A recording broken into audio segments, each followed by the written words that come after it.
নমস্কার। জননীং শারদাং দেবীং রামকৃষ্ণং জগদ্গুরুং পাদপদ্মে তয়ো শ্রিত্বা প্রণমামি মুহুর্মুহু।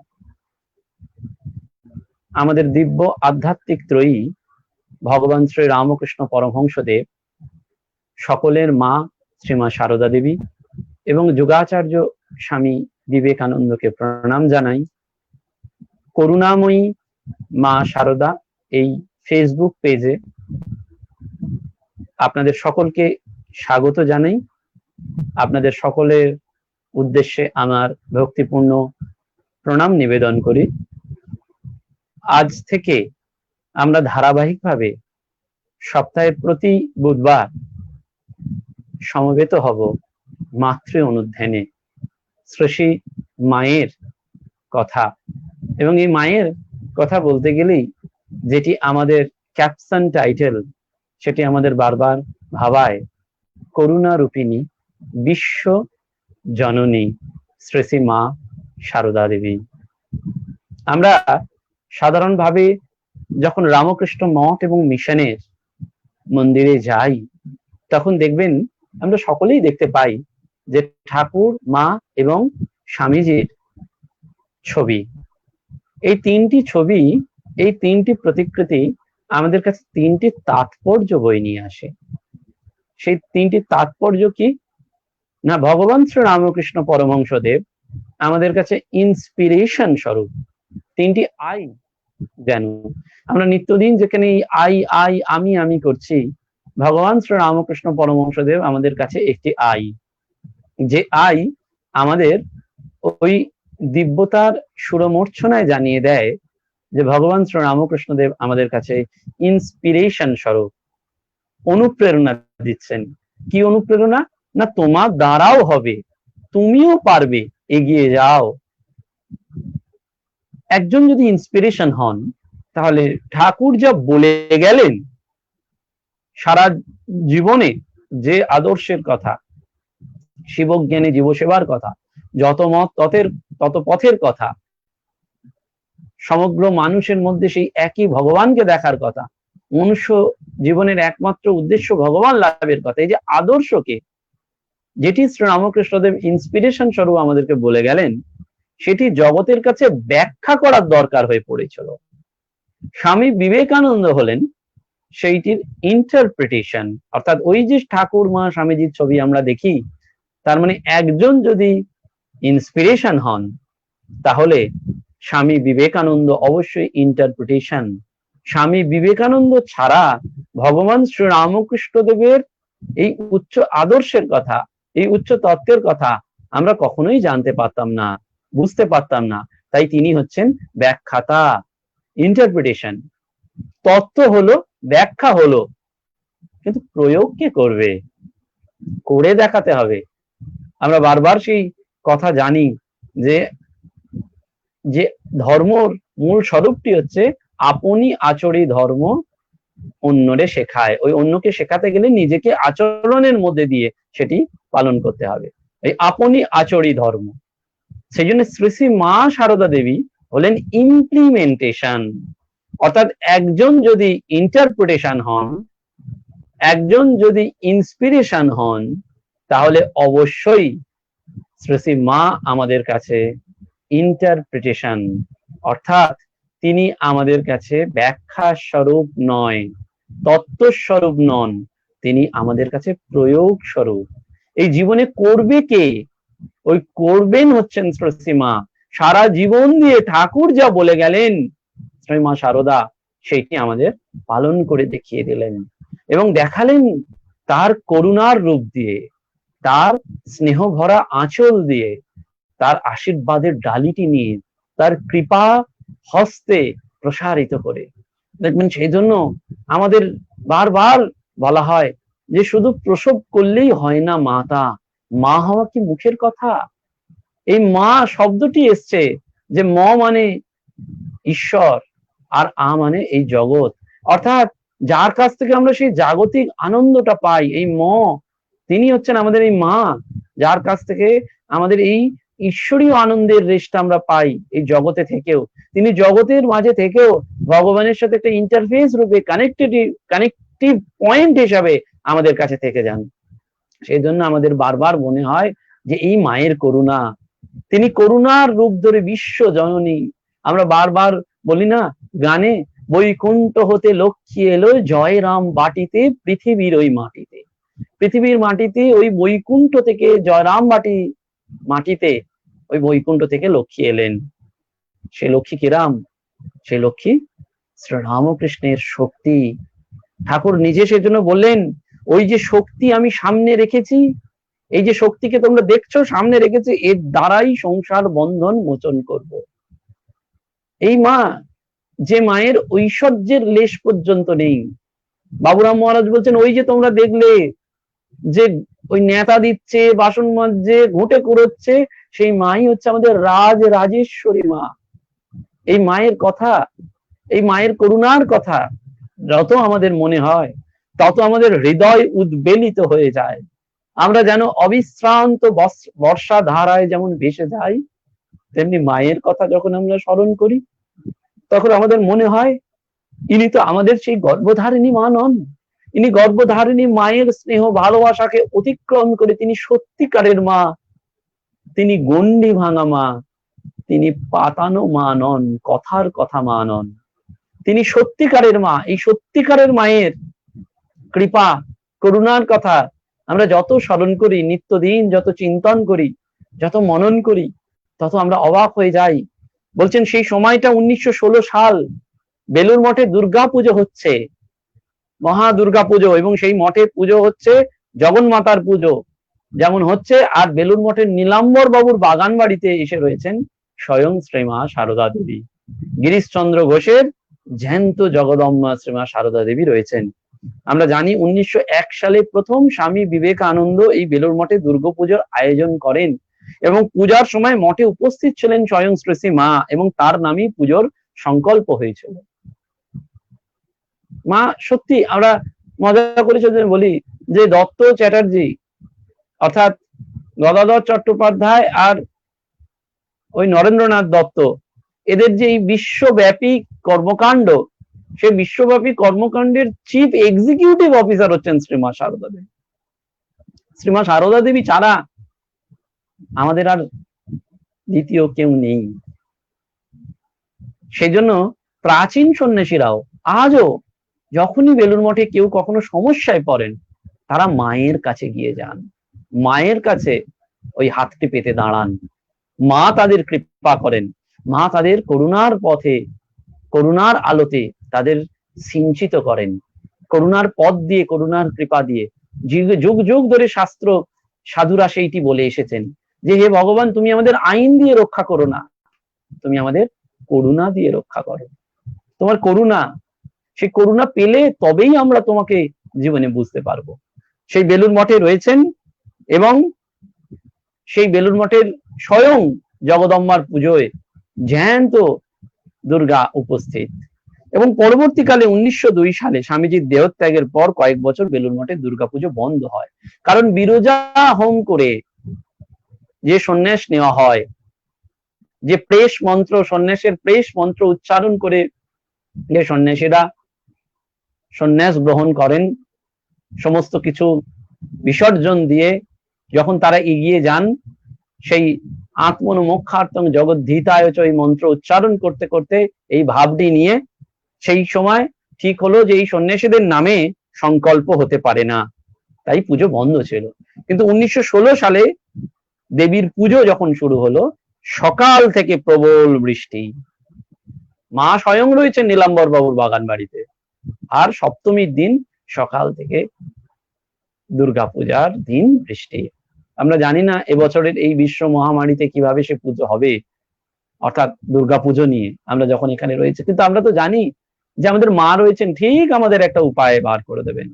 আমাদের এই বিশ্ব সংকট কালেও যদি কারুর কাছে গিয়ে দাঁড়াতে হয়, সেটি হচ্ছে মায়ের কাছে, কারণ মা যে বড় স্নেহের জায়গা, বড় স্নেহের পাথার মা যে আমার, আমি যে মার মা আমার, মা আছেন আর আমি আছি, ভাবনা কি আছে আমার, আমার মা আছেন আর আমি আছি, আর আমার কিছু ভাবনা নেই। বড় স্নেহের আধার মা যে আমার, আমি যে মার, মা আমার। বড় স্নেহের আধার সেই মা। সেই মায়ের কাছে গেছেন কে? না শরৎ মহারাজ, প্রেমানন্দ, এরা গেছেন, সমস্ত সাধু ব্রহ্মচারীরা, যে কি করে এই পুজো হবে, বৃষ্টি চলছে, এই বৃষ্টি থামার নয়। তাহলে দুর্গাপুজোর মণ্ডপ থেকে মা যখন এই বৃষ্টির মধ্যেই নীলাম্বর বাবুর বাগান বাড়িতে চলে গেছেন, তখন সকলের প্রত্যাশা, সকলের ভয়, কি করে কি হবে। আর এদিকে ঠিক সেই সময় খবর এসছে যে রাধুর অসুস্থতা। মা রাধুকে খুব স্নেহ করতেন, আপনারা জানেন। মায়ের ওই তিন ভাইজি, রাধুদি, মাকুদি আর নলিনীদি। বড় ভাইয়ের ওই দুই সন্তান নলিনীদি আর মাকুদি, আর ছোট ভাইয়ের সন্তান হচ্ছে এই রাধুদি। মা রাধুকে অবলম্বন করে থাকতেন, সেজন্য যোগমায়ার কথা বলা হয়েছে।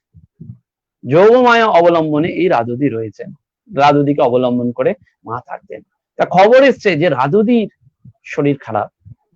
মা একটু চন্দন করে উঠছেন, তার মন বিচলিত যে ওই স্নেহের রাধুর শরীর খারাপ, হয়তো মাকে কলকাতায় ফিরে যেতে হবে।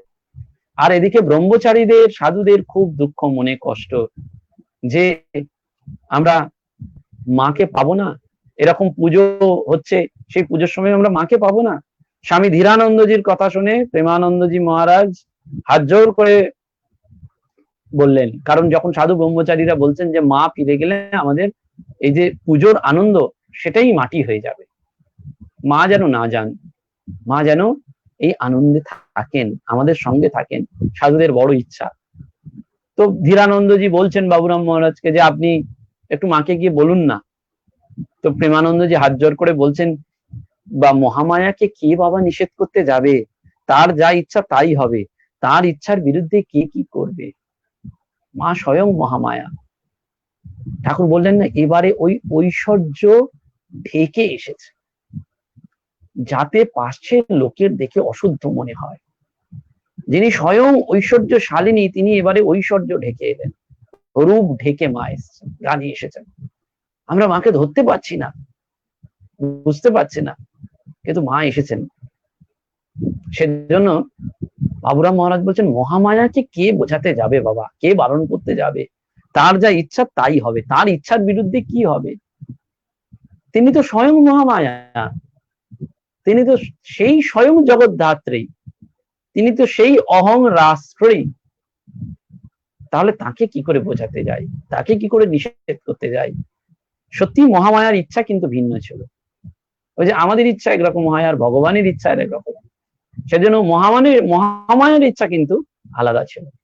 সেটি কি ছিল না, বলছেন কলকাতা থেকে মাকে ফিরে যেতে হয়নি কলকাতায়, কারণ একটু পরেই খবর এলো যে রাধুদি সুস্থ আছেন, একটু মা ফিরে যাচ্ছেন না। এই খবর মঠে যেতেই সকলে পরম আনন্দে পুজোর কাজে ঝাঁপিয়ে পড়লেন, কারণ ওই মা আছেন, বড় ভরসা। দেখবেন সন্তানের পরম আশ্রয় স্থল, আকুতি স্থল হচ্ছেন ওই মা। তাই এই সন্ন্যাসীরা যারা সর্বত্যাগী, সবকিছু ত্যাগ করে এসছেন, তারা মা থাকবেন পুজোয় শুনে তাদের আনন্দে উদ্বেল, গদগদ চিত্তে তারা পুজোর কাজে ঝাঁপিয়ে পড়ছেন, একেবারে প্রাণ ঢেলে দিচ্ছেন। কিন্তু এদিকে বৃষ্টির থামার কোনো লক্ষণ নেই, বৃষ্টি হয়েই চলেছে। কিন্তু বৃষ্টি না থামলে এত লোক প্রসাদ পাবে কি করে, দুপুরে এত লোকের আয়োজন। এদিকে মাও কিন্তু এই সকলের মুখে দুশ্চিন্তা দেখে ওই কালো মেঘ দেখলেন, আর বাগান বাড়িতে বারবার মায়ের কাছে খবর গেল যে কি হবে মা, এতগুলি মানুষ রয়েছে, তাদের কি করে কি প্রসাদ পাওয়ার ব্যবস্থা হবে, শামিয়ানার নিচে কি করে এত লোক বসবে এই বৃষ্টিতে, প্রবল বর্ষায় সব যে ভেসে যাবে। যখন মায়ের কাছে এই খবর গেল, তখন ওই নীলাম্বর বাবুর বাগান বাড়িতে শ্রী শ্রী মা বসে গেলেন দুর্গা নাম জপ করতে। ওই যে দুর্গা দুর্গা বলে যে বা বেরোয়, শুলো পানি শুলো হস্তেন রক্ষা করেন তাই। সেজন্য দুর্গা দুর্গা করতে হয়। দেখবেন আমরা যাত্রাকালে সবসময় দুর্গা দুর্গা বলি, ঘুম থেকে উঠেও দুর্গা দুর্গা বলতে হয়। তো কি বিচিত্র লীলা দেখুন, যে দুর্গা মা বাইরের প্রকৃতিতে বৃষ্টি আনছেন, সেই দুর্গা মা স্বয়ং শ্রীমা সারদা দেবী বসে পড়ছেন নীলাম্বর বাবুর বাগান বাড়িতে। কি করতে বসে পড়ছেন না, জপ করতে বসে পড়ছেন, দেখাচ্ছেন একদিকে তিনি করুণারূপিণী, কিন্তু বিশ্ব জননী, বিশ্ববাসীর কাছে একটা নির্দেশিকা দিয়ে যাচ্ছেন, বিশ্ব জননীর কাছে একটা মেসেজ দিয়ে যাচ্ছেন বিশ্ব জননী হয়ে। সেজন্য বলছেন না গানে, বিশ্ব জননী সেজে ভিখারিণী, ভিখারিণী হয়ে তিনি এসেছেন, কিন্তু তিনি বিশ্ব জননী। সেই বিশ্ব জননী জব করতে বসলেন নীলাম্বর বাবুর বাগান বাড়িতে। আর জব করে কেন না, তিনি সঙ্গে সঙ্গে বলছেন, তাই তো এতগুলো লোক কি করে বসবে এই বৃষ্টিতে, পাতা টাতা সব উড়ে যাবে যে। সঙ্গে সঙ্গে তার কণ্ঠে ধ্বনিত হলো, মা রক্ষা করো, মা রক্ষা করো। স্বয়ং মা রক্ষা করছেন, রক্ষা করার কথা প্রার্থনা করছেন তার ভক্তদের জন্য, তার সন্তানের জন্য। কারণ তিনি যে জননী, তিনি যে মা। সেজন্যই বারবার বলে না, শুধু প্রসব করলেই হয় না মাতা, মা হওয়া কি মুখের কথা। বলছেন আমি থাকতে আমার সন্তান রসাতলে যাবে, বিধির ক্ষমতা নেই আমার সন্তানকে রসাতলে পাঠাবে, বিধিরও সাধ্য নেই যে আমার সন্তানকে রসাতলে পাঠাবে। এই মা কত বড় বর্ষাস্থল, কত বড় আশ্বাসের স্থল, কত বড় আশ্রয় স্থল, কত বড় প্রেরণা স্থল। হৃদয়ে যখনই দুঃখ আসে, আঘাত আসে, তখনই আমাদের সর্বদা মনে রাখতে হয় মা। সেই মা দেখাচ্ছেন নীলাম্বর বাবুর বাগান বাড়িতে, মা জপ করছেন আর বলছেন রক্ষা করো, রক্ষা করো। সাক্ষাৎ জগদম্বা, স্বামীজির জ্যান্ত দুর্গা, তার প্রার্থনা কি বৃথা যেতে পারে? বলছেন সকলে বিস্ময়ে দেখলেন, সকাল থেকে যেখানে অঝরে বৃষ্টি পড়ছে, সেখানে ঠিক প্রসাদ পাওয়ার আগে কে যেন অদৃশ্য হস্তে এই বৃষ্টি বন্ধ করে দিলেন, এবং প্রসাদ বিতরণের সময় বৃষ্টি সম্পূর্ণরূপে বন্ধ হয়ে গেল। এইভাবে মা করুণা করলেন, কৃপা করলেন। এবং মহাষ্টমীর দিন সন্ধি পুজোর পর স্বামী শারদানন্দজি মহারাজ চৈতন্য একজন ব্রহ্মচারীকে, নবাগত ব্রহ্মচারীকে হাতে একটা গিনি দিলেন, দিয়ে বললেন, যাও এই গিনিটা মাকে দিয়ে প্রণাম করে এসো। ব্রহ্মচারী মনে করলেন যে তিনি দুর্গা প্রতিমার কাছে বোধহয় গিনিটা দিতে বলছেন। সংশয় মুক্তির জন্য ব্রহ্মচারী আরেকবার জিজ্ঞেস করলেন শারদানন্দজি মহারাজকে, ওই বাগানে মা আছেন, কাকে, দুর্গা মা না ওই মা? সংশয়। তখন ওই শারদানন্দজি বলছেন, ওই বাগানে মা আছেন, তার পায়ে গিনিটা দিয়ে প্রণাম করে আয়, এখানে তো তাঁরই পুজো হলো। দেখুন, বাইরে যার পুজো হচ্ছে, সেই পূজা দেখতে নিতে স্বয়ং মা বসে রয়েছেন করুণার রূপ ধরে। সেজন্য ওই বাবুরাম মহারাজ আমাদের সুন্দর করে স্মরণ করিয়ে দিচ্ছেন যে মাকে কে বুঝেছে, মাকে কে বুঝতে পারে, ঐশ্বর্যের লেশ পর্যন্ত তার ছিল না, একেবারে তার কোনো ঐশ্বর্যের লেশ পর্যন্ত ছিল না। সেইটি বারবার আমাদের জানিয়ে দিচ্ছেন যে একেবারে ঐশ্বর্যের লেশ কোনো কিছু তার ছিল না। বলছেন আমরা যা হজম করতে পারছি না, সব মায়ের কাছে চালান করে দিচ্ছে সব। বলছেন ঠাকুরের বরং বিদ্যার ঐশ্বর্য ছিল, কিন্তু মায়ের ঐশ্বর্যের লেশ নেই। যে বিষ আমরা হজম করতে পারছি না, সেই সব আমরা মার নিকট চালান করে দিচ্ছি। আর মা কি করছেন? মা সব কোলে তুলে নিচ্ছেন, কারণ অনন্ত শক্তি, অপার করুণা। তিনি ঠাকুর কত বাজিয়ে বাছাই করে নিতেন, আর মা সেখানে অদ্ভুত শক্তি, সকলকে আশ্রয় দিচ্ছেন, সকলের দ্রব্য খাচ্ছেন, সকলকে হজম করে দিচ্ছেন। জয় মা। সেই জয় মায়ের কথা বলছেন বাবুরাম মহারাজ, স্বামী প্রেমানন্দ। আর স্বামীজি কি লিখলেন?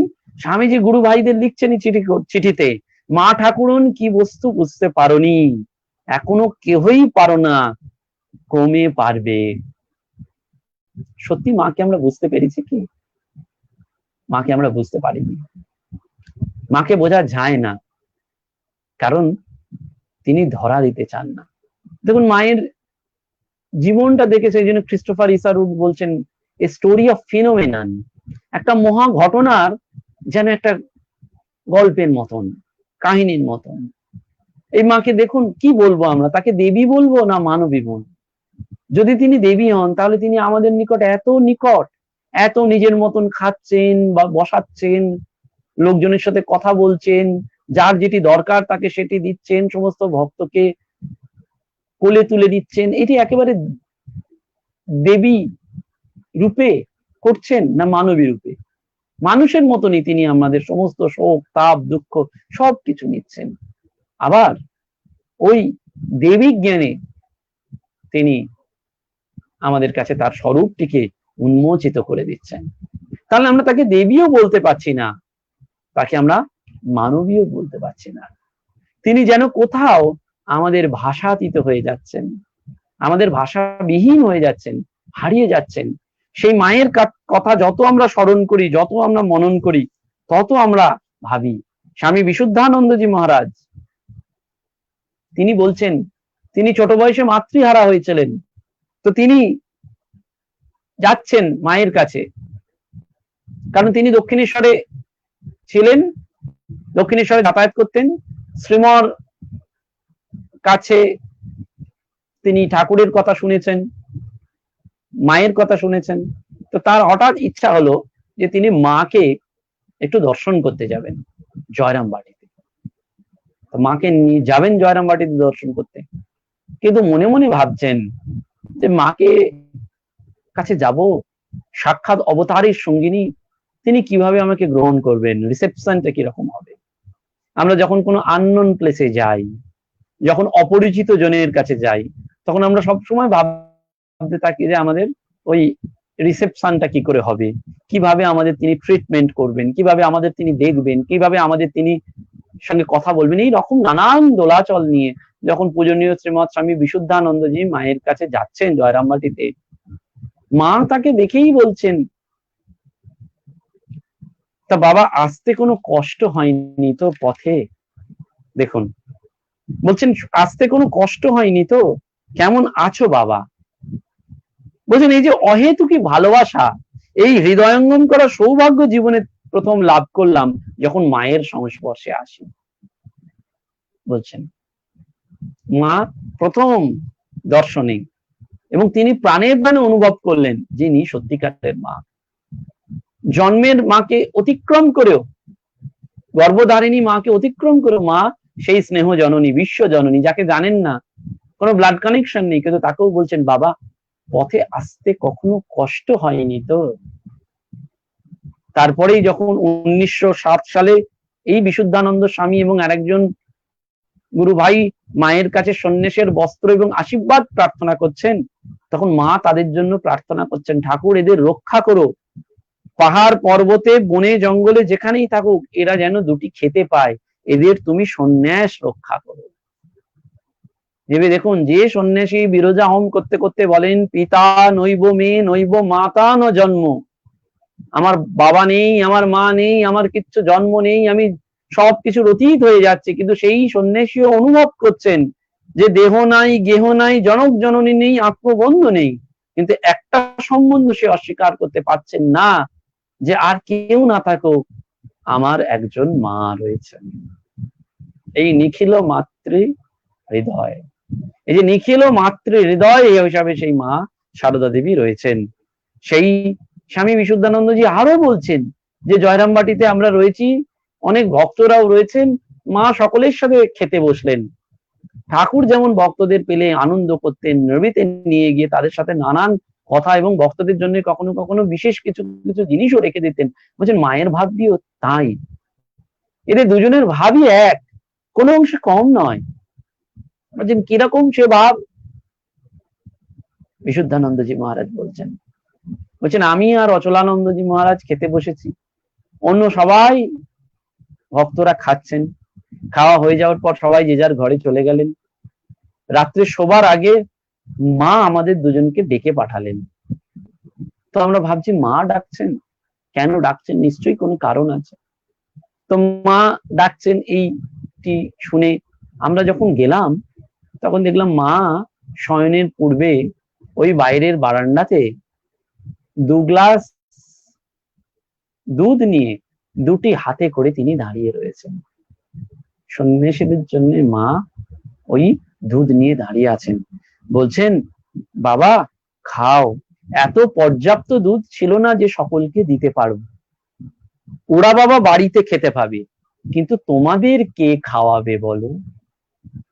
দেখুন মায়ের ভালোবাসা কিরকম উৎসারিত, সেজন্য ওই সন্ন্যাসী সন্তানদের জন্য, সেই জন্য বিশুদ্ধানন্দজি মহারাজ বারবার বলছেন, এই মাকে আমরা দেখলাম, এই মাকে আমরা দেখলাম, যে মা একেবারে গণ্ডি ভাঙা মা, এবং সেই মা আমাদের করুণা দিয়ে রক্ষা করলেন। সেজন্য শ্রী মা বারবার পরবর্তীকালে বলছেন, তিনি নিয়েছেন সব বাছা বাছা ছেলে কটি, তা আমাকে এখানে আমার কাছে ঠেলে দিয়েছেন পিঁপড়ের সার। বলছেন সেই যে বাছা বাছা ঠাকুর নিয়েছেন, সেও এখানে টিপে ওখানে টিপে সব নিয়েছেন, কিন্তু আমার জন্য পিঁপড়ের সার ঠেলে দিয়েছেন। কেন ঠেলে দিলেন? না কাশীপুরে ঠাকুর রয়েছেন শয্যাশায়ী, গলায় সেই রোগ, বেশি উঠতে পারেন না, কথা বলতে পারেন না। তো মা একদিন ঠাকুরের জন্য খাবার নিয়ে গেছেন, তো ঠাকুর চোখ বুজিয়ে যেন রয়েছেন, মা ভাবছেন ভাবে রয়েছেন। মা ঠাকুরকে বললেন ওঠো এখন খাও। ঠাকুর সঙ্গে সঙ্গে বললেন, দেখো এ আর কি করেছে, তোমাকে এর চেয়েও বেশি কাজ করতে হবে, তুমি কিছু করবে না? তো মা শুনে বললেন, সে কি কথা, আমি মেয়ে মানুষ, আমি কি করব, আমি কিছু করতে পারবো না, আমি মেয়ে মানুষ, আমার কি করার ক্ষমতা? ঠাকুর শুনবেন না, ঠাকুর সেই চুপ করে রইলেন। মা প্রসঙ্গটা ঘুরিয়ে দেওয়ার জন্য বললেন, সে যখন হবে তখন হবে, তুমি এখন খাও। ঠাকুর উঠে বসলেন। আবার একদিন ঠাকুর মায়ের দিকে তাকিয়ে বলছেন, তাকিয়ে রয়েছেন। তখন মা বলছেন, বলো না, কি বলবে তুমি বলো। ঠাকুর বলছেন, হাগা তুমি কিছু করবে না, এই সব করবে? মা বললেন, আমি মেয়ে মানুষ, আমি কি করব? ঠাকুর সঙ্গে সঙ্গে উত্তর দিলেন, না গো, তোমাকে অনেক কিছু করতে হবে। সেজন্য ঠাকুরের মর্তলীলা শেষ হওয়ার পর এই যে মুখ্যত মাতৃভাব, যেটি মা পরবর্তীকালে বলেছিলেন, বাবা যেন ঠাকুরের এই জগতে একটি মাতৃভাব রয়েছে, এবং এবারে তিনি এই মাতৃভাব বিকাশের জন্য আমাকে রেখে গেলেন, জগতের সকলের জন্য একটা মা ভাব।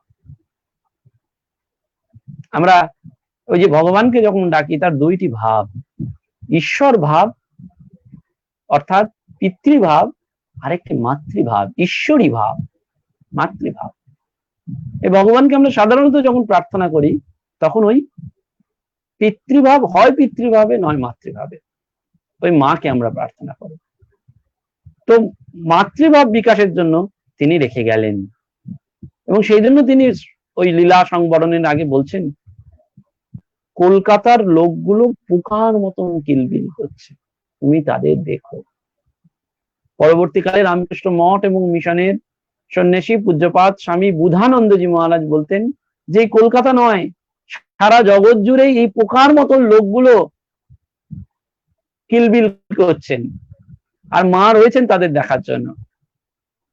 দেখবেন যেন ওই মায়ের বেলুড় মঠের মন্দিরটি যেমন গঙ্গা প্রীতি, তেমনি আমাদের মনে ভাবতে ভালো লাগে যে মা ওই তাকিয়ে রয়েছেন ওই কলকাতার দিকে, কলকাতার লোকগুলো অগণিত মানুষের জন্য, যে মানুষগুলো প্রকার মতন কিলবিল করছে, যাদের কোনো গতি নেই, যারা বারবার মায়ের চরণে বলছে নাস্তি মাতৃ সমা গুরু, মায়ের তুল্য আর গুরু নেই। সেই গুরু জ্ঞানদায়িনী করুণারূপিণী শারদার কাছে ওই হাজার হাজার কোটি কোটি লক্ষ লক্ষ কিলবিল করা মানুষ তাকিয়ে রয়েছে, কখন মায়ের ওই স্নেহ, মায়ের ওই কৃপা, মায়ের ওই করুণাটুকু ঝরে পড়বে তাদের উপরে। বলছেন ওই কলকাতায় যে পোকার মতন লোকগুলো, জগৎবাসী সে পোকার মতন লোকগুলো কিলবিল করছে, মা তাদের দেখার জন্য রয়েছেন, এবং সেই দেখা করুণার দৃষ্টিতে, প্রেমের দৃষ্টিতে। সেজন্য ঠাকুরের স্থূল শরীরে থাকাকালে যদিও শ্রীমা বলছেন যে আমি মেয়ে মানুষ, আমি কি করতে পারি ইত্যাদি বলে বারবার তার অক্ষমতা প্রকাশ করছেন, কিন্তু পরবর্তীকালে দেখা যায় যে ঠাকুরের ওই যে দায় যেটি তিনি মাকে ন্যস্ত করে দিয়েছেন, যেটি মা ইমপ্লিমেন্ট করছেন সারা জীবন ধরে, ওই ইন্টারপ্রিটেশনের পর যে ইমপ্লিমেন্টেশনটি করছেন, সেজন্য বলছেন যখন ঠাকুর চলে গেলেন তখন ইচ্ছা হলো আমিও যাই, কিন্তু তিনি দেখা দিয়ে বললেন, না তুমি থাকো, অনেক কাজ বাকি আছে। শেষে দেখলুম তাই তো, অনেক কাজ বাকি রয়েছে। বলছেন সত্যি মা সেটি অনুভব করলেন, যে সত্যি সত্যি অনেক কাজ বাকি রয়েছে। এবং সেই কাজটি কি? সেই কাজটি এই মূলত ভগবানকে কৃপা করার। চন্দ্রমোহন দত্তের কথা আমাদের মনে পড়ে যাচ্ছে, তার স্মৃতি কথাতে আমরা পাচ্ছি কি পাচ্ছি না, এই চন্দ্রমোহন দত্তের বাড়িতে একদিন সকাল বেলায় ঠাকুর ভাই বলে দিলেন যে দোকানের যা অবস্থা তাতে বিজনেস তুলে দিতে হবে, আর বোধহয় তোকে রাখা যাবে না, আর আমরা রাখতে পারবো না তোকে। চন্দ্রমোহন দত্ত মুখ ধুতে ধুতে মনে মনে প্রতিজ্ঞা করলেন যে আর দাদার গলগ্রহ হয়ে থাকবো না, আমি আজই নিজের চেষ্টায় একটা চাকরি জোটাবো। কিন্তু দাদা, বড় দাদা, তিনি এটুকু অন্য ভাইয়ের জোগাতে পারবেন না। ভাই এত অপাঙ্ক্তেয়, মনে মনে দুঃখ হলো, অভিমান হলো, কিন্তু তবুও তিনি মুখে কিছু বললেন না। তিনি ঠিক করলেন যে দাদাকে কিছু বলবো না, আমি চাকরি ঠিক আজকে জোটাবো। পথে যাওয়ার জন্য পথ খরচা হিসাবে তিনি কয়েকটা পয়সা নিলেন, সেই পয়সা নিয়ে বেরিয়ে পড়লেন। রাস্তায় হাঁটছেন, হঠাৎ তার মাথায় একটা কথা ঘুরপাক খেলো যে আমি নিজের চেষ্টাতেই এই অফিসে বা কোনো দোকানগুলোতে একটু বলে দেখি না, যদি চাকরি পাই। তো বিভিন্ন অফিসে দৌড়ে গিয়ে তিনি বললেন, যাকে বলে দরবার করা, সেই দরবারটি করলেন, কিন্তু কেউ তাকে চাকরি দিলেন না। যখন দুপুর গড়াচ্ছে তখন তিনি ওই যা পয়সা ছিল তার থেকে দোকানের থেকে তেল ধার করলেন, গায়ে মাথায় তেল ধার করে তিনি গঙ্গা স্নান করলেন, একটু জিরোলেন, একটু বসলেন। নিমতলার ঘাটের কাছে একটি দোকানের কাছ থেকে ওই পয়সা খরচ করে তিনি একটু চাল ভিক্ষা করলেন এবং ভিক্ষা করে একটু জল দিয়ে পেটের যে খিদে সেটিকে নিবৃত্তি করলেন। কিন্তু মাথায় তার ঘুরছে, হঠাৎ তার একটা কথা মনে পড়ে গেল যে রামকৃষ্ণ মিশনের সাধুরা নাকি দুর্গত এবং অভাবগ্রস্ত মানুষদের সাহায্য করেন। তা শুনেছি রামকৃষ্ণ মিশন বেলুড় মঠে আছে, এটুকুই জানা তার। তিনি পথে একে ওকে জিজ্ঞেস করতে লাগলেন যে কোথায় এই বেলুড় মঠ, কোথায় এই রামকৃষ্ণ মিশন। কেউই তেমন সঠিক বলতে পারছেন না, নানানজন নানান রকম বলছেন। শেষে ঘুরতে ঘুরতে তিনি একজনকে জিজ্ঞেস করলেন, তিনি বললেন, দেখো আমি শুনেছি যে বাগবাজারে এই রামকৃষ্ণ মিশনের একটি শাখা রয়েছে, যার হেড অফিস বেলুড় মঠ। তখন তো মানুষ এত কিছু জানতেন না, কি করবেন না, ওই ঘুরতে ঘুরতে তিনি বলরাম বাবুর বাড়ি অর্থাৎ বলরাম মন্দিরের আগে তার একজন প্রিয় আত্মীয় থাকেন, কিন্তু দেখে ফেলবেন এইভাবে তিনি ঘোমটা মাথায় দিয়ে সেই বলরাম মন্দিরের দারোয়ানের কাছে হাজির। হিন্দুস্তানি দারোয়ান তাকে গিয়ে বললেন যে ভেতরে কোনো সাধু মহন্তের সাথে আমি দেখা করতে চাই। দারোয়ান তাকে হিন্দি ভাষাতেই বললেন, কোন সাধু কা পাস জায়গা, কোন সাধুর কাছে তুমি যাবে। এই চন্দ্রমোহন দত্ত তো কারুর কি জানেন না, কারুর নামই তিনি শোনেননি। তিনি বললেন যে কোনো একজন সাধু হলেই হবে। এদিকে দারোয়ান তার ওই উস্কো খুস্কো মাথা, ওই সারাদিনের ঘর্মাক্ত শরীর, ওই ক্লান্ত কলেবর দেখে বুঝলো যে এ বোধহয় ঠিকঠাক লোক নয়। তাকে বললেন, ভাগো ইহা সে। তিনি এগিয়ে গেলেন মনের দুঃখে চন্দ্রমোহন দত্ত, যে কি করব। তিনি যখন এগিয়ে যাচ্ছেন তখন আর একজনকে জিজ্ঞেস করলেন, আচ্ছা এখানে রামকৃষ্ণ মিশন বলে, দেখো এই আরেকটু এগোলে উদ্বোধন আছে, মায়ের বাড়ি, ওইখানে শুনেছি রামকৃষ্ণ মিশনের সাধুরা থাকেন, তুমি ওখানে একবার গিয়ে দেখতে পারো। তো যেমন শোনা তেমন কাজ, যেন একটা পথের দিশা, যেন একটা পথের আলোক পেলেন তিনি ধীরে ধীরে এগিয়ে চললেন। হঠাৎ ওই বলরাম বাবুর বাড়িটি পেরিয়ে রামকান্ত বোস স্ট্রিটে গিয়েই দেখলেন ওই উদ্বোধন, এবং দোতলা বাড়ি, তাতে লেখা রয়েছে উদ্বোধন। তার মনে খুব আনন্দ হলো, কিন্তু ভাবলেন যে এখানেও যদি সেই দারোয়ান থাকে। তিনি রোয়াকে গিয়ে বসলেন। তো ঠিক সেই সময় একজন বেরিয়ে এলেন, তাকে বললেন, ভাই আমি এখানে রামকৃষ্ণ মিশনের সাধুরা থাকেন। তখন তিনি বললেন, এখানে মা এবং মিশনের সন্ন্যাসীরা থাকেন। তখন বললেন, দেখো আমি একজনের সাথে দেখা করতে চাই, আমি খুব বিপদে পড়েছি, এখানকার সব থেকে যিনি বড় তার সাথে দেখা করিয়ে দিতে পারো? সে বললেন আচ্ছা দেখছি, আমি ভেতরে গিয়ে খবর দিই। সেই সব থেকে বড় বসে আছেন আমাদের মা, সবার বড়, সেজন্য ঠাকুর বলছেন না ও শারদা, ও সরস্বতী, বারবার বলছেন। যোগেন মার একবার মাঝে মায়ের সম্পর্কে একটা ডাউট হয়েছে, কনফিউশন হয়েছে, ঠাকুর বলছেন যোগেন ও যদি কখনো ফোঁস করে তাহলে কেউ রক্ষা করতে পারবে না। ওই হৃদয়রামকেও পরবর্তীকালে বলছেন, যোগেন মাকেও ওই মায়ের সম্পর্কে অ্যালার্ট করে দিচ্ছেন, ওই গঙ্গায় নাড়ি ভুড়ি তাকানোর মতন বলছেন ওকে সেরকম দেখবে, ওকে সেরকম জানবে, এই অ্যালার্টনেস করিয়ে দিচ্ছেন শ্রীরামকৃষ্ণ স্বয়ং। সেই মা হচ্ছেন সকলের বড়, বলছেন সকলের বড়। কিছুক্ষণ বাদেই সে নিয়ে এসে ওই চন্দ্রমোহন বাবুকে বললেন মা ডেকেছেন, আপনি চলুন। সোজা ওপরে মায়ের কাছে, মাকে প্রণাম করতেই মা সব জিজ্ঞেস করলেন, সমস্ত খবর নিলেন। আর ইনিও প্রাণের আকুতিতে যেন নিজের মাকে বলছেন, সব ভুলে গেলেন, যে তার মনের কষ্ট, যন্ত্রণার কষ্ট, দুঃখের কষ্ট সব বলতে লাগলেন। মা তখন বললেন বাবা এখানে যে কাজ আছে সব রকমের কাজ তুমি পারবে, তোমার এখানে থাকতে কোনো অসুবিধা হবে না তো? তখন সে বলছেন এই তো আমার পরম সৌভাগ্য, মায়ের কাছে ছেলে কাজ করবে, এতে অসুবিধে কোথায়? বললেন ঠিক আছে বাবা। প্রসাদ দিয়ে একজনকে বললেন শরতের কাছে নিয়ে যাও, একজন বাজার করার লোক চেয়েছিল, দেখো শরৎকে বলো একে দিয়ে সেই কাজ হবে কিনা। সেই ভক্ত তার তিনি নিয়ে গেলেন শরৎ মহারাজের কাছে, সেই গম্ভীর রাশভারী মানুষটি কিন্তু যখন কথা বললেন, চন্দ্রমোহন বাবু বলছেন তার স্মৃতিতে যখন তিনি মুখ খুললেন তখন যেন সেই শরৎ মহারাজ যেন মেয়েলি গলা, সেই রাশভারী মানুষটি বসে আছেন কিন্তু তার সেই মেয়েলি গলা, তিনি সব শুনলেন, শুনে বললেন আমার আর এতে বলার কি আছে, নিয়োগপত্র তো নিয়েই এসেছে, তাই ওকে নিয়োগ করা হলো। এই চন্দ্রমোহন বাবু বলছেন পরবর্তীকালে চন্দ্রমোহন দত্ত ওই যে মায়ের আশ্রয় পেলাম সারা জীবন, ওই মাকে আর ছাড়তে পারলাম না, মাকে ছাড়া যায় না। তিনি যে করুণা করেন, তিনি যে করুণা করার জন্য এসেছেন এই জগতে, সারা জগৎবাসীকে তিনি জানিয়ে দিচ্ছেন যে তিনি ওই ছাই চাপা বেড়াল, যেমন ছাইয়ের গাদায় থাকলে বেড়ালের আসল কালার বুঝতে পারা যায় না, তেমনি সংসারের আর 5টা মানুষের মতন থেকেও আমরা মাকে ধরতে পারলাম না, আমরা মাকে চিনতে পারলাম না, আমাদের সেই সাধ্য নেই।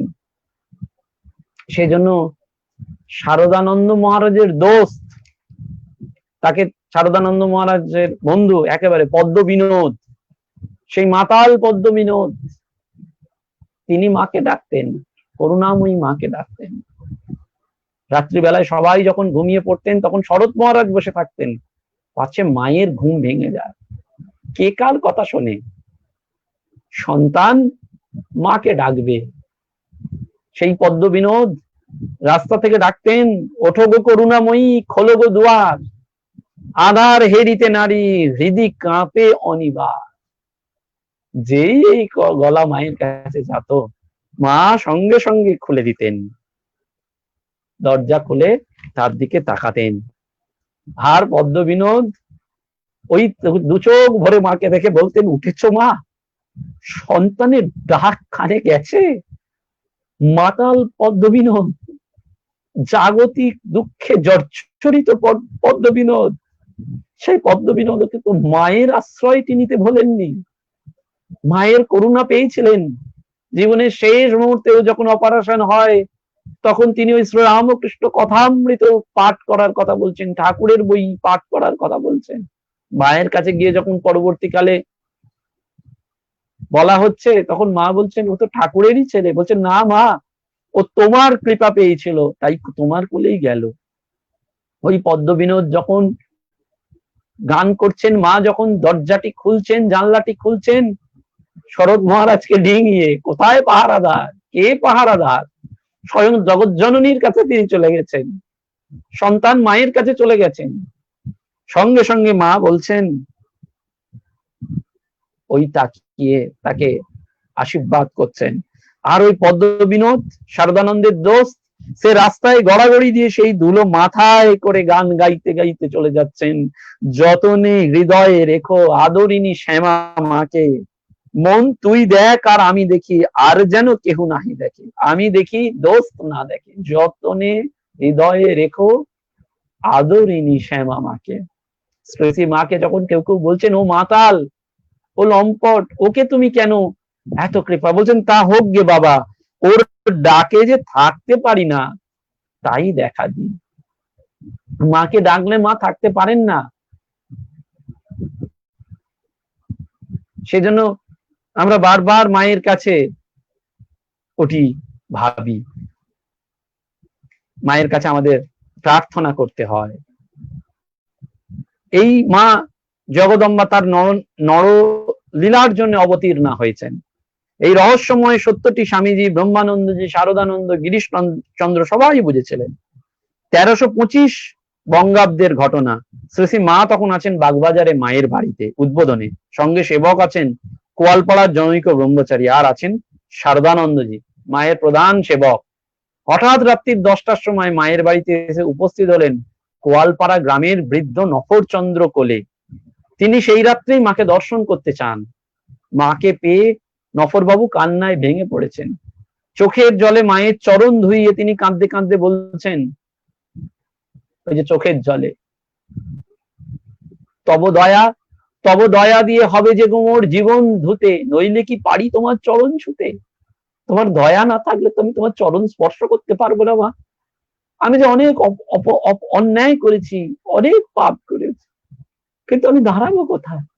আমি যে মায়ের কাছে, এই জগতে তো আমার আর কেউ নেই, আমার একমাত্র ওই মা রয়েছেন। শ্রীরামকৃষ্ণ ভাব গঙ্গায় ওই মা স্নেহ বাড়িটি সিঞ্চিত করে দিচ্ছেন, স্নেহ ধারায় অবিরত আমাদের সকলকে স্নান করিয়ে দিচ্ছেন। সেই মাকে পেয়ে নফরবাবু কাঁদলেন, নফরচন্দ্র, বাগো আমি ভীষণ বিপদে পড়ে আপনার কাছে ছুটে এসেছি। ইনফ্লুয়েঞ্জা জ্বরে আমার কয়েকটি নাতনি ও একটি নাতি মারা গেছে। এখন এই রোগে আক্রান্ত হয়ে কয়েকটি নাতনি এবং নাতির মৃত্যুর সঙ্গে লড়াই করছে, কোনো চিকিৎসায় কোনো কাজ হচ্ছে না, তাই আপনার কাছে ছুটে এসেছি। আপনাকে আশীর্বাদ করতে হবে যাতে আমার বংশ রক্ষা পায়। সেই সময় ইনফ্লুয়েঞ্জা রোগের কোনো ভালো চিকিৎসা ছিল না, সবাই মারা যেত। তাই ওই বৃদ্ধ নফরচন্দ্র জয়রামবাটি থেকে দৌড়ে এসছেন মায়ের করুণা পেতে, কারণ তিনি জানেন করুণা ছাড়া মা আর কৃপা ছাড়া কেউ বাঁচাতে পারবে না, তার বংশ রক্ষা হবে না, নির্বংশ হয়ে যাবেন। নফরচন্দ্রের সব কথা শুনে মা পরম স্নেহে বললেন, সে কি, আপনি এরকম আশঙ্কা করছেন কেন? আপনি লক্ষ্মীমন্ত ভাগ্যবান লোক। মায়ের এই আশ্বাস বাণীতেও নফরচন্দ্র শান্ত হলেন না। তিনি বললেন, এই শেষ বয়সে আমি নাতি নাতনির শোক পাবো? চোখের জলে মায়ের মন সিক্ত হলো। ভাবুন না, আমরা মায়ের কোলে রোজ শুতে যাই, মা আমার পরম আশ্রয়, সেই মাতৃ প্রতিমা আমরা যেন ভাব নয়নে দর্শন করতে পারি, যেন আমি কেঁদে মায়ের পায়ে আমার এই অশ্রু, আমাদের এই অশ্রু জলকে আমরা মায়ের চরণে অঞ্জলি দিতে পারি। আমাদের তখন তো গঙ্গা জল নৈবেদ্য কিচ্ছু লাগবে না, শুধু এই ভালোবাসার জলটুকু যেন তার চরণে ফেলে দিতে পারি। যখন এটি করছেন তখন ভগবতীর মন সিক্ত হলো, বলেন, উঠুন, আপনি এত উতলা হবেন না, আমি ঠাকুরকে জানাচ্ছি। তাতেও নফরচন্দ্র আশ্বস্ত হলেন না, তিনি নাছোড়বান্দা, তিনি জননীর আশীর্বাদ ছাড়া আর কোনো কিছুতেই ভোলার নয়। অবশেষে মায়ের কণ্ঠে উচ্চারিত হলো সেই অভয়বাণী, না আপনার কোনো ভয় নেই। এই কথাটি শুনতে চেয়েছিলেন নফরচন্দ্র। নাতির রোগ মুক্তি হলো, নাতির আয়ু লাভ হলো। এই দয়ারূপে দয়াদৃষ্টে দয়াদ্রে দুঃখ মোচনী সর্বপত্তারিকে দেবী জগদ্ধাত্রী নমস্তুতে। এই জগদ্ধাত্রী রূপে দয়াদৃষ্টে, তিনি দয়া রূপে দয়া করার জন্যে, করুণা করার জন্য তিনি এসেছেন, তিনি রয়েছেন এবং তিনি অযাচিত ভাবে এই করুণা করেছেন। আমরা তাকে ধরতে পারিনি, আমরা তাকে বুঝতে পারিনি। কালীপদ ঘোষের কথা আমরা জানি, দানা কালীর স্ত্রী, একদিন অতি বিষণ্ণ বদনে আকুল প্রাণে ঠাকুর শ্রী রামকৃষ্ণের কাছে এসে আবেদন করলেন যে স্বামী কুসঙ্গে পড়েছে, লিপ্ত হয়েছে, জীবন বিষময়, সুতরাং ঠাকুর যদি দয়া করে কোনো ওষুধ দেন। কারণ সেই সময় ঠাকুরকে ভাবা হতো যে ঠাকুর বোধহয় উচ্চতরের কোনো সাধক, তাই তিনি যদি কোনো ওষুধ দেন তাহলে এই দানাকালী মূল জীবনের মূল স্রোতে ফিরে আসবেন। ঠাকুর রহস্য করার জন্য বললেন, আমার কাছে কোনো ওষুধ টষুধ নেই, ওই নহবতে একজন রয়েছেন, তাকে গিয়ে সব ঠিকঠাক বললে তিনি ওষুধ দেবেন। এসব মন্ত্র ঔষধি তার জানা আছে, এই বিষয়ে তার শক্তি আমার চেয়ে বেশি। নহবতে মা পুজোয় বসেছেন, স্বাভাবিকভাবেই তার মন তখন জাগতিক পঙ্কিলতার ঊর্ধ্বে এক অতি করুণাপূর্ণ রাজ্যে বিচরণ করছে। ঘোষ পত্নীর সমস্ত কথা শুনে তিনি বুঝলেন ঠাকুর রঙ্গ করছেন। তিনি এই বিপন্না রমণীকে নিরাশও করতে পারছেন না মা। তিনি মিষ্ট কথায় বললেন, আমি আর কি জানি বাবা, ওষুধ তিনিই জানেন, তুমি তার কাছে যাও। মহিলাকে ফিরে আসতে দেখে ঠাকুর বুঝলেন রঙ্গ জমে গেছে, তিনি আবার পাঠালেন। এইভাবে বার তিনেক যাতায়াত করার পর মা কিন্তু আর পারলেন না। দেখুন ঠাকুর ওই যে বেছে বেছে নিচ্ছেন, টিপে টিপে নিচ্ছেন, কিন্তু মা তো তা নয়। মা বলছেন সব পিঁপড়ের সার আমাকে ঠেলে দিয়েছেন। সেজন্যই মা বলছেন না, পরবর্তীকালে যখনই আঘাত আসবে, বিফলতা আসবে, ব্যর্থতা আসবে, যেন তোমাদের একজন মা রয়েছে। এই মা তখন ওই ঘোষ জায়াকে, কালীপদ ঘোষের স্ত্রীকে, দানাকালী, তাকে মা, তার স্ত্রীকে মা বললেন, একটা প্রসাদী বিল্লপত্র হাতে দিয়ে বললেন, বাছা এইটি নিয়ে যাও, এতেই তোমার বাসনা পূর্ণ হবে। ঘোষ গৃহিণী সেই আশীর্বাদ মাথায় তুলে নিলেন এবং কালে সেই অমোঘ বাণী সফল হয়েছিল। দানাকালী সুস্থ জীবনে ফিরে এসেছিলেন। যেটা কেউ করতে পারে না সেটি মা করতে পারেন। সেটি বুঝেছিলেন দক্ষিণেশ্বরের রসিক মেথর। সেই রসিক মেথর একদিন নহবতের দিকে তাকিয়ে রয়েছেন। মা হঠাৎ নহবত থেকে তাকালেন, দেখলেন ওই রসিক মেথর এক দৃষ্টে তার দিকে তাকিয়ে। নহবতের থেকে বাইরে আসতেই দণ্ডবত প্রণাম করলেন ওই রসিক মেথর, যে ঝাড়ু দিত, যে সমাজের চোখে হেয় ব্রাত্য, কিন্তু তিনিও জানেন আসল রহস্যটি। মা বেরোতেই মাকে বললেন, আজ্ঞে মা ঠাকুরন, সারা মুল্লুকে লোক বাবার কাছে আসে, বাবার দয়া হলে নাকি ঈশ্বর দর্শন হয়, তা অধমের ওপর যদি বাবার একটু দয়া হয় মা। এই রসিক বেতর যখন কাতর স্বরে গদগদ চিত্তে মায়ের কাছে নিবেদন করলেন, তখন ওই মায়ের করুণা ঝরে পড়ল, যেন স্নেহ বিগলিত স্নেহ ধারায় তিনি সিঞ্চিত করে দিলেন। সন্তান ডেকেছে, মা বলে ডাকলে আমি তাকে তো ফেরাতে পারবো না ঠাকুর। সেই শ্রী রামকৃষ্ণকে তিনি বারবার বলছেন, তুমি তো একার ঠাকুর নও, তুমি তো সকলের ঠাকুর।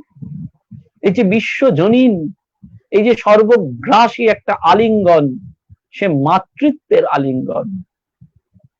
সেই মা, যে মা নিজে কখনো গর্ভে কোনো সন্তান ধারণ করলেন না, কিন্তু আজ কোটি কোটি সন্তানের মা ডাক শুনছেন।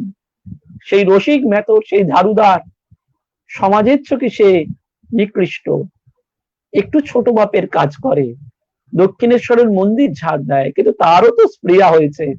বাবার কৃপায় সারা মুল্লুকে সে শুনেছে ঈশ্বর দর্শন হয়। আমার হবে না, সকলের হয়, আমার হবে না। আমি মেথর বলে কিন্তু কাকে বলবো, বাবাকে তো সরাসরি বলতে পারছি না, তাই ওই মাকে ধরেছেন। তিনি জানেন ওই নহবতে, ওই নহবতে যিনি রয়েছেন তিনি হচ্ছেন আদ্যা শকতি, তিনি সেই আদ্যা, তিনি জগতের মূলাধার, তিনি বিশ্ব জননী, তিনি আমাদের প্রিয় মা, তিনি আমাদের সকলের আপনার জন, সত্যিকারের মা।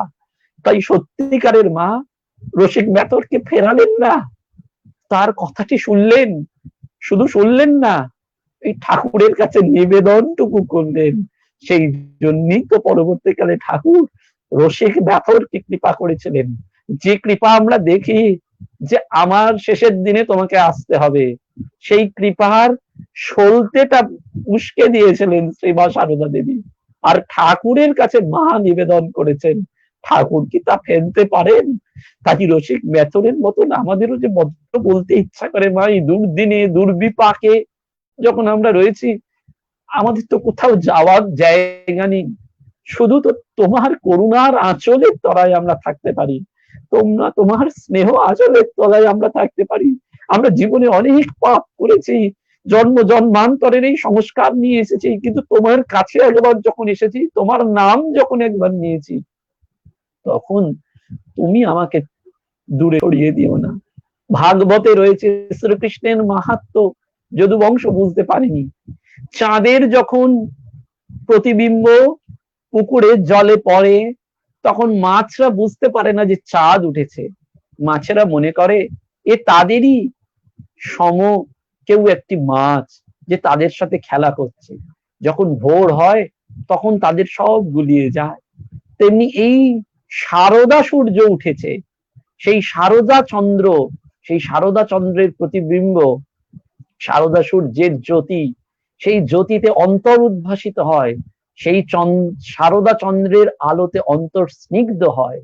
সেই শারদা চন্দ্রে যেন আমরা মাকে ভুল না করি, আমাদের এই মলিনতা যেন আমাদের মাকে চিনতে ভুল না করিয়ে দেয়। সেই জন্য আমরা বারবার মায়ের কাছে প্রার্থনা করি, আমরা বারবার মায়ের কাছে যাই, এবং সেইটি ঠাকুরের কথা বলছেন, দয়া যার নেই সে তো মানুষই নয়। মায়ের দয়ার কাছে আমরা পড়ে রয়েছি, শ্রী শ্রী মা সেই দয়ারই বাস্তবিক মূর্তি। এবং মায়ের কৃপাধন্য ছিলেন রামময় মহারাজ, বলতেন মহাপুরুষ মহারাজ, শ্রী মায়ের রামময়। সেই রামময় মহারাজ সারা জীবন যখন বেলুড় মঠেও আছেন, তখন সারা বছর ধরে বিজয়ার চিঠি লিখতেন, নিজে হাতে লিখতেন। স্বামী তথাগতানন্দজি মহারাজ কখনো তাকে বলেছেন যে মহারাজ আপনি নিজে হাতে লেখেন কেন, কোনো ভক্তকে দিয়েই তো লিখিয়ে দিতে পারেন, তাহলেই তো সমস্ত বড় বড় মহারাজরাই তাই করেন, আপনি তাই করছেন না কেন?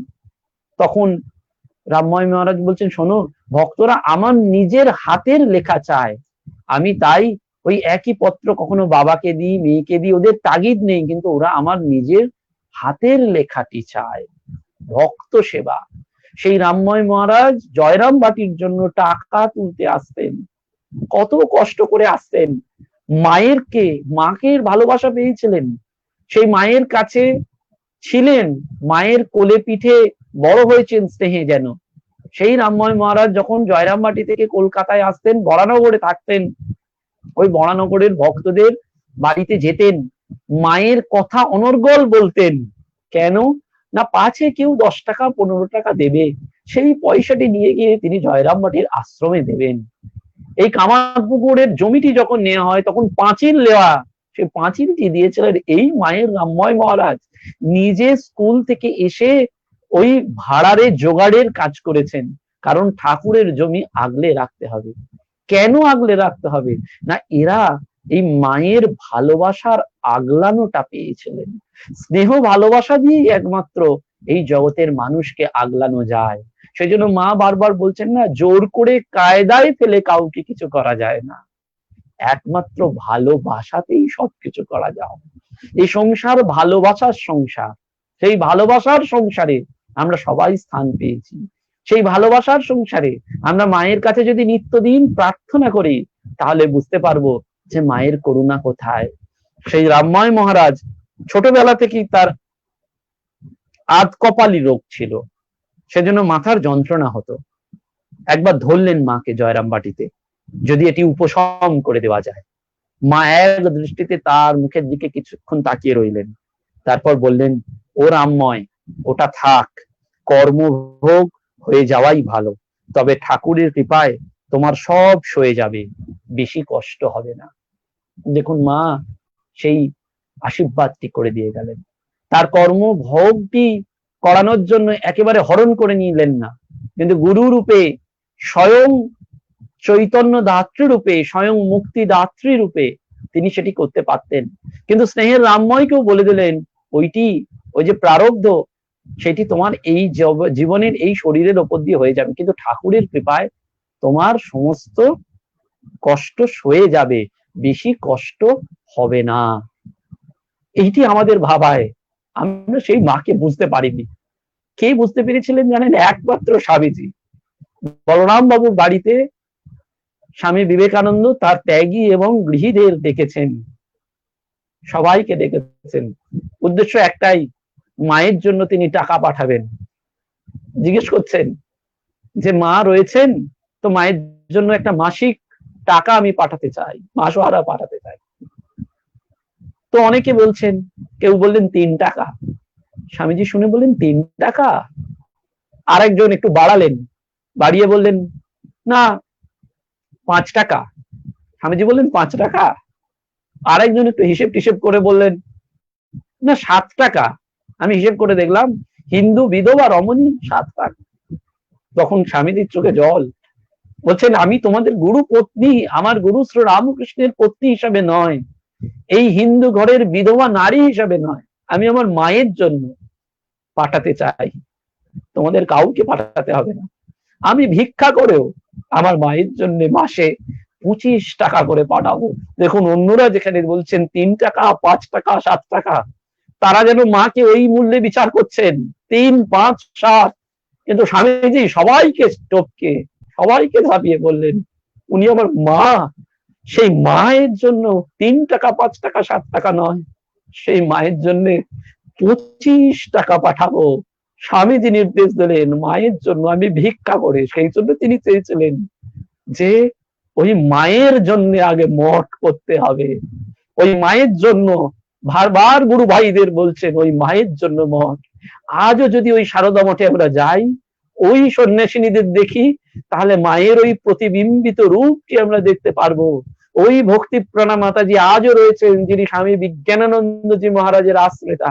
ওই 97-98 বছরের বয়স্কা মাতৃ সমা, তার কাছে গেলেই যেন আশীর্বাদ ঝরে পড়ছে। ওই ঘরটিতে তার কাছে বসে থাকলেই যেন মাকে অনুভব করা যাচ্ছে। তিনি সেবিকাদের স্পষ্ট বলছেন, দেখতে পেলে ওই রামময় মহারাজের কথা, দেখতে পেলে কিশোরী মহারাজ রামময় মহারাজ, যেটি জয়রামবাটির বাড়ি বাইরের দালানে বসে চিঠি লিখছেন, তো ওই রামময় মহারাজ এবং কিশোরী মহারাজ দুজনের মধ্যে খুব বন্ধুত্ব, আবার ঝগড়াঝাটি হতো। দুজনেই মায়ের কৃপা প্রাপ্ত সন্তান, একজন ঘরের ভেতরে আর একজন বাইরের চিঠি লিখছেন। তো একজন পূজারী গিয়ে ওই কিশোরী মহারাজকে বলছে, দেখুন এই রামময় মহারাজের এইসব কাণ্ড আর ভাল লাগে না, আপনি একটু বলুন। বলে ঠিক আছে বলবো। রামময় মহারাজকে যখন বলতে গেলেন ওই পূজারী, তখন বললেন এই দেখতে পেলে? বলে কি দেখবো? বললেন আরে মা পেছন দিয়ে চলে গেলেন, দেখতে পেলে না?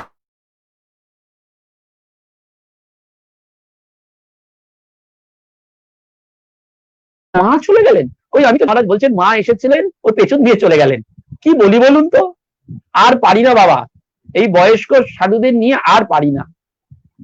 বলছেন যখন এটি বলছেন, তখন কিশোরী মহারাজ এক সুরে বলছেন, হ্যাঁ দেখলাম তো, মা এসেছিলেন, রামময়ের পেছন দিয়ে চলে গেলেন। সেই দৃশ্য যেটি কত বছর আগে ওই রামময় মহারাজ কিশোরী মহারাজ দেখেছিলেন, সেটি এই বর্তমান কালের প্রেসিডেন্ট মাতাজিও সেবিকাদের বলছেন তোমরা দেখতে পাচ্ছ না, মা যে চলে যাচ্ছেন, মায়ের নিত্য উপস্থিতি অনুরণিত হচ্ছে। কার হৃদয়ে? মায়ের মেয়েদের হৃদয়ে। ওই কার হৃদয়ে? মায়ের সন্তানদের হৃদয়ে। সেই জন্য স্বামীজি বারবার বলছেন আমি মায়ের জন্য ওই 25 টাকা করে পাঠাবো। তোমরা 3, 5, 7 পাঠাতে পারো, কিন্তু আমি ভিক্ষা করে ওই মায়ের জন্য 25 টাকা পাঠাবো। এই মা আগে আসেননি, এই মা ভবিষ্যতে আসবেনও না। ন ভূত ন ভবিষ্যতি, ওই সংস্কৃতে কথা আছে। এমন মা আর পাওয়া যাবে না। সেই মাকে যখন স্বামী ত্রিগুণাতীতানন্দজি মহারাজ রাতের অন্ধকারে নিয়ে যাচ্ছেন, ওই গরুর গাড়িতে মা রয়েছেন, হ্যাজাকের আলোয় ভালো বুঝতে পাচ্ছেন না। ওই গরুর গাড়ির চালক বলছেন সামনে বড় একটা গর্ত, সেই গর্ততে যদি এই গাড়ির চাকা যায় তাহলে মায়ের ঘুম ভেঙে যাবে। চালক মহারাজকে বলছেন কি করব?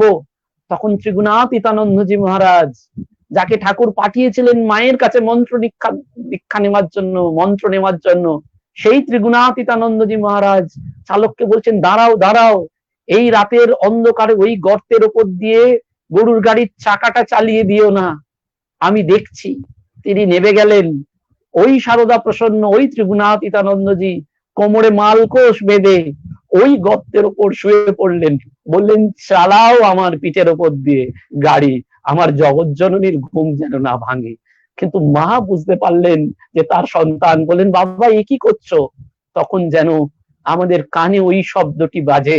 ঠাকুর বলেছিলেন, কি গো সারদা, বলেছিলাম না তোমায় এমন সব সন্তান রেখে যাব, মাথা কেটে তপস্যা করলেও সেই সন্তান তুল্য সন্তান তোমরা পাবে না। সত্যি মায়ের করুণা আমাদের জীবনে যদি ঝরে পড়ে, আমরা যেন মায়ের প্রকৃত সন্তান হতে পারি। ওই ঠাকুরের অনুরণন করে আমরা যেন বলতে পারি, আজকের জগতে সব রয়েছে, শুধু একজন মা চাই। সেই মা, তুমি এসো, আমাদের হাত ধরে নিয়ে চলো, আমরা ওই অনন্ত লোকে, অমৃত লোকে তোমার কোলে ছোট্ট শিশুটির মতন শুয়ে থাকবো। তোমার করুণা পেলে আমাদের জীবন ধন্য হবে। তুমি যে বিশ্ব জননী মা। 2 বছর আগেও একটি ঘটনার কথা বলে আমি শেষ করি, আধুনিক কালের ঘটনা। সুতপারায় নামে একজন ডাক্তার এবং সমাজসেবী, তিনি তার নিজের অনুভূতি ব্যক্ত করছেন। তিনি সমাজ সেবা করতে গিয়ে একটি স্কুলে, লোকাল স্কুলে ডাইনিং হলে মিড ডে মিল যেখানে খাওয়ানো হয়, সেখানে একটি মায়ের পা ছড়ানো মূর্তি দিয়ে ছবি দিয়েছিলেন। তো স্কুল চলছিল, হঠাৎ খবর পেলেন তিনি যে স্কুলটি বিক্রি হয়ে যাবে, প্রাইভেট স্কুল বিক্রি হয়ে যাবে। তিনি তখন সঙ্গে সঙ্গে মনে মনে ভাবলেন, তাহলে আমার ছবিটার কি হবে? তিনি হেডমাস্টার মশাইকে ফোন করে বললেন যে দয়া করে যদি মায়ের ছবিটা আমাকে ফিরিয়ে দেন তাহলে বড় উপকার হয়। এইটি বলার পর হেডমাস্টার মশাই বললেন, ঠিক আছে, আমি অন্যদের সাথে আলোচনা করে জানাবো। অন্যদের সাথে আলোচনা করে বেশ কিছুদিন বাদে যখন ছবিটি তাকে দেয়া হলো না, তখন ওই সুতপা দেবী সরাসরি স্কুলে গেলেন, গিয়ে তিনি ওই ছবিটি ফেরত চাইলেন। তখন একজন সিনিয়র টিচার বললেন, আপনি আসুন, ওই ঘরে চলুন।